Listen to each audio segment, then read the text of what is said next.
సర్పంచ్ గా పదవీ బాధ్యతలు చేపట్టిన మరుసటి రోజు నుండే ప్రజల కష్టసుఖాలను అడిగి తెలుసుకుంటున్నారు నర్సాయిపల్లి గ్రామ సర్పంచ్ శనిగారం సత్యనారాయణ. సిద్దిపేట జిల్లా మద్దూరు మండలంలోని నర్సాయిపల్లి గ్రామ ప్రజల ఆశీర్వాదంతో గెలిచిన సత్యనారాయణ గెలిచిన మరుసటి రోజు నుండే ప్రజల మన్నలను పొందుతున్నారు. గ్రామంలో మంచినీటి బోర్ మోటార్ పనిచేయడం లేదని తన దృష్టికి రాగానే వెంటనే స్పందించి స్వంత నిధులతో సుమారు 80,000 రూపాయలు వెచ్చించి కొత్త బోరు మోటార్ బిగించి ప్రజల దాహార్తిని తీర్చారు. ప్రజల సహకారంతో భవిష్యత్తులో గ్రామంలో ఉన్న సమస్యలు జనగామ ఎమ్మెల్యే పల్లా రాజేశ్వరరెడ్డి సహకారంతో తీర్చేందుకు కృషి చేస్తానన్నారు. అదేవిధంగా తనను నమ్మి గెలిపించిన నర్సాయిపల్లి గ్రామ ప్రజలకు ప్రత్యేక ధన్యవాదాలు తెలిపారు. నర్సాయిపల్లి గ్రామ ప్రజలకు నమస్కారాలు, పాదాభివందనములు. నన్ను నర్సాయిపల్లి గ్రామ ప్రజలు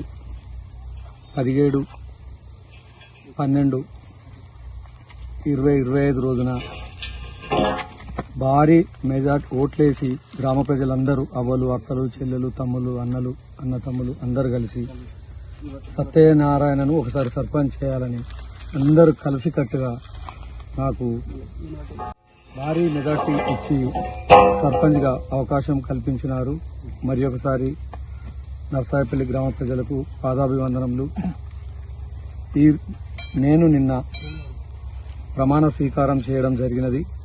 ప్రమాణం స్వీకారం చేసిన ఉదయం రోజు నర్సాయిపల్లిలో గ్రామంలో లైట్లు ఎట్లా ఉన్నాయి, పారిశుద్ధ్యం ఎట్లా ఉంది, వాటర్ పరిస్థితి ఎట్లా ఉంది అని మా సెక్రటరీ గారిని, కారోబారి గారిని, వాటర్ మ్యాన్ తెలుసుకోక అన్న ఒక 3-4 నెలల నుంచి మోటార్ కాలిపోయింది, వాళ్ళు పట్టించుకునే వాళ్ళు లేరు, గ్రామ పంచాయతీలో నిధులు లేవు అని అన్నాడు.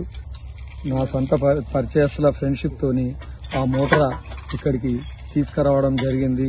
హైదరాబాద్ నుంచి ఆర్డర్ పెట్టి ఆ మోటార్ తెప్పించి CRI పంపు మోటార్ 7.5 పంపు 8 స్టేజీలది కొత్త స్టార్టరు తీసుకొచ్చి బిగిస్తున్నాము.